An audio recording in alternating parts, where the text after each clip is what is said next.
Star hospital సుఖీభావ్కు తిరిగి స్వాగతం. నాగరికత పేరుతో బియ్యాన్ని పాలిష్ పట్టించుకుంటూ పోతే మనకు మిగిలేది అనారోగ్యమే. సాంప్రదాయకరమైన ఒకప్పటి దంపుడు బియ్యాన్ని తిరిగి మన మెనూలో చేర్చుకుంటే మధుమేహం వంటి సమస్యల బెడదే ఉండదు. ఆరోగ్యకరమైన ఆహారపు అలవాట్ల గురించి ఇప్పుడు చూద్దాం.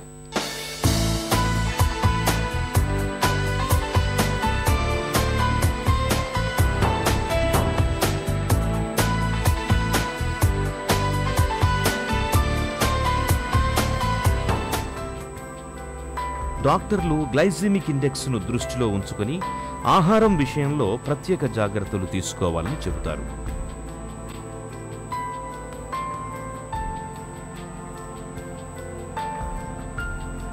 ఇక్కడ గ్లైసెమిక్ ఇండెక్స్ అంటే తిన్న ఆహార పదార్థం ఎంతసేపటిలోగా జీర్ణమై దానిలోని పోషకాలు ఎంత సమయంలోగా రక్తంలో కలుస్తాయని చెప్పే ఒక సూచిక. తెల్లటి బియ్యానికి గ్లైసెమిక్ ఇండెక్స్ చాలా ఎక్కువగా ఉంటుంది.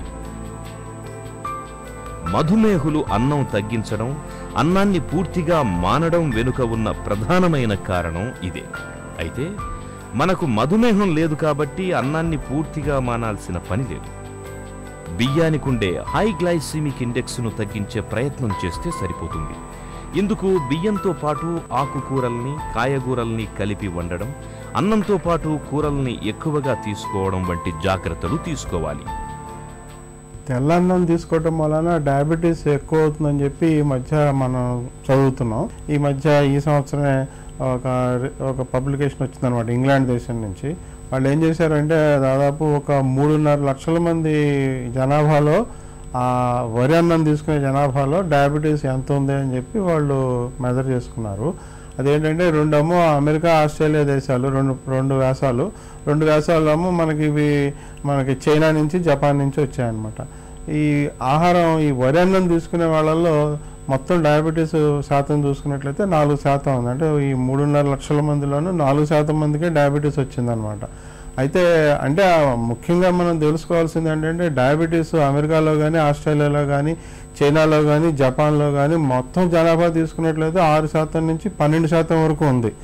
కానీ వీళ్ళు ఈ పరిశోధన వ్యాసంలో ఏం రాశారంటే వరన్నం తీసుకునే వాళ్ళలో 4% వచ్చింది. అంటే అర్థం ఏంటంటే వరన్నం తీసుకునే వాళ్ళలో డయాబెటీస్ తక్కువ ఉన్నట్టే కదా, ఎక్కువ కాదు, అది తక్కువ ఉన్నట్టే.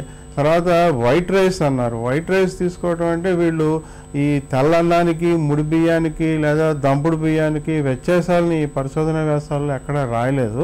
ఇది వైట్ రైస్ అనేది ఒక వాడుకగా వాడిన మాటే కానీ తెల్లన్నం మూలనే డయాబెటీస్ వస్తుంది అనే విషయం కరెక్ట్ కాదు. వరి అన్నం ఎక్కువగా తీసుకునే వాళ్ళలో అంటే దాదాపు 650 గ్రాముల వండిన అన్నం ప్రతిరోజు తినాలన్నమాట. 650 గ్రాముల వండిన అన్నం అంటే దాదాపు 30 కిలో అనమాట.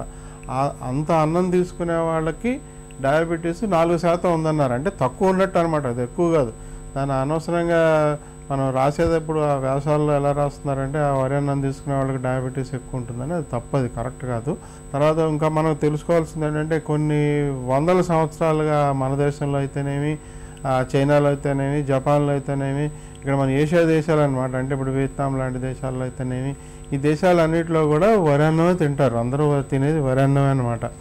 మనం అంతా ఈ గోధుమలు, బంగాళదుంపలు అనేది తక్కువ, అది ఉత్తర ప్రాంతాల్లో తింటారు కానీ ముఖ్యంగా ఏషియా ప్రాంతాల్లో వరి అన్నం తింటారు.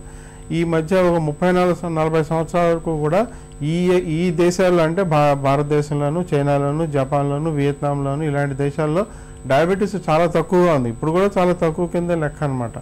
కాకపోతే ఇప్పుడు ఈ గత 30-40 సంవత్సరాలుగా వేరే కారణాల వలన, అది వాతావరణ కాలుష్యం అవ్వచ్చు, లేకపోతే మనం తీసుకునేటువంటి ఆహారంలో విష పదార్థాలు, అంటే మనం ఇప్పుడు ఎరువుల వల్ల కానీ లేదా ఈ క్రిమిసంహార మందుల వల్ల కానీ, మనం తీసుకునేటువంటి ఆహారంలోనూ, మనం తాగేటువంటి నీళ్ళల్లోనూ, మనం పీల్చేటువంటి గాలిలోనూ వచ్చినటువంటి కాలుష్యాలు కావచ్చు, లేదా మన శరీరం బరువు ఇదివరకులాగా కాకుండా ఇప్పుడు మనం అందరం లావుగా ఉండటం, ఇదివరకులాగా సన్నగా లేకుండా ఇప్పుడు శారీరక శ్రమ తగ్గిపోవటం, తర్వాత ఈ సాంఘిక ఒత్తిళ్లు పెరగటం, ఈ 3 రకాలు అనమాట. ఒకటి ఏంటంటే బరువు పెరగటం, రెండోది ఏంటంటే పని తగ్గటం, మూడోది ఏంటంటే ఒత్తిళ్లు పెరగటం. ఈ 3 రకాల కారణాల వల్ల కూడా డయాబెటీస్ పెరగచ్చు కదా.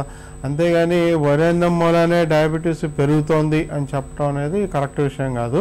రెండోది ఏంటంటే ఆ వరి అన్నం అనేది తొందరగా జీర్ణమైపోయి రక్తంలో కలిసిపోయి గ్లూకోజ్ పరిమాణాన్ని పెంచడాన్ని హై గ్లైసిమిక్ ఇండెక్స్ ఆహార పదార్థం అంటారు అనమాట. అంటే తీసుకోగానే వెంటనే కరిగిపోయి రక్తంలోకి వెళ్ళిపోయి దాని రక్తంలో గ్లూకోజ్ పెంచుతుంది కాబట్టి హై గ్లైసిమిక్ ఇండెక్స్ అంటారు.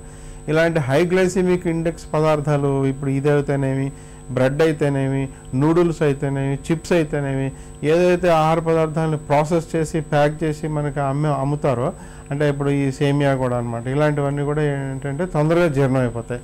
తొందరగా జీర్ణం అయిపోతే రక్తంలో గ్లూకోజ్ పెంచుతాయి కాబట్టి వీటిని హై గ్లైసిమిక్ ఇండెక్స్ అంటారు. ఇలాంటి ఆహార పదార్థాలు తక్కువ తీసుకోవటం మంచిదే. అలా అని చెప్పేసి మొత్తం వరి అన్నం అంతా మానేస్తే డయాబెటీస్ రాకుండా ఉంటుందని, లేదా డయాబెటీస్ వచ్చిన వాళ్ళు వరి అన్నం మానేసినట్లయితే డయాబెటీస్ని ఎక్కువగా కంట్రోల్లో పెట్టుకోవటం అనేది అంత కరెక్ట్ కాదు. దానికి శాస్త్రీయమైన నిరూపణలు లేవు. పాలిష్డ్ రైస్ తీసుకున్న వాళ్ళకి, ముడి బియ్యం తీసుకున్న వాళ్ళకి డయాబెటీస్లో వ్యత్యాసం ఉంటుందనే విషయం మీద ఏ విధమైన శాస్త్రీయ నిరూపణలు లేవు. అయితే ఈ పాలిష్డ్ రైస్ అనేది దాని మీద ఉన్నటువంటి బ్రాన్, అంటే ఆ వైటమిన్ బి, మంచి వైటమిన్స్ ఏదైతే దాని పొరల్లో ఉంటాయో, ఆ బియ్యం యొక్క బయట పొరల్లో ఉంటాయో అవన్నీ కూడా పాడైపోతాయి అన్నమాట. ఎక్కువగా పాలిష్ చేయటం, ఎక్కువగా మరబెట్టడం, ఎక్కువగా మిల్లు ఆడించినట్లయితే ఆ బియ్యం పైన ఉన్నటువంటి బి కాంప్లెక్స్ విటమిన్లు అయితేనే మిగతా మనకి మంచి పోషకాలు, కొన్ని అయితే క్యాన్సర్ రాకుండా నివారించేటువంటి పదార్థాలు కూడా ఉంటాయి ఆ పై పొట్టుల్లో. ఆ పొట్లు బయటపోవడం వలన మనం తెల్లన్నం తీసుకున్నట్లయితే వాటికి సంబంధించిన ఆరోగ్య సమస్యలు వచ్చే అవకాశం ఉంది. అంటే బి కాంప్లెక్స్ తగ్గిపోయి వచ్చేటువంటి ఆహార సమస్యలు కానీ, లేదా మనం ఇలాంటి కొన్ని అంటే క్యాన్సర్కి సంబంధించిన వ్యాధులు కానీ వచ్చే అవకాశం ఉంది తప్ప డయాబెటీస్ వస్తుందని చెప్పడానికి ఏ విధమైన మనకి శాస్త్రీయమైనటువంటి నిరూపణ లేవు. నాగరికత పెరుగుతున్న కొద్దీ ఆహారపు అలవాట్లు మారిపోవడం మనకు కొత్తేమీ కాదు. మారుతున్న కాలంతో పాటు మనము కొత్త రుచులకు అలవాటు పడాల్సిందే. కానీ మనం తింటున్న ఆహారం మనకు మేలు చేస్తోందా లేక కీడు చేస్తోందా అన్న విషయాన్ని మనం పట్టించుకోవాలి. బియ్యాన్ని ఎక్కువగా పాలిష్ పట్టించడాన్ని మానుకోవాలి. అన్నానికి దంపుడు బియ్యం, ఉతక బియ్యాన్ని వాడుకోవడం మేలు. తినే ఆహారంలో కూడా అన్నం పరిమాణం తగ్గించి కూరగాయలు, ఆకుకూరల్ని ఎక్కువ మొత్తంలో తినడాన్ని అలవాటు చేసుకోవాలి. తిరిగి రేపటి సుఖీభవలో మళ్ళీ కలుసుకుందాం. మీకు ఏమైనా ఆరోగ్య సమస్యలు ఉంటే వెంటనే మాకు రాయండి.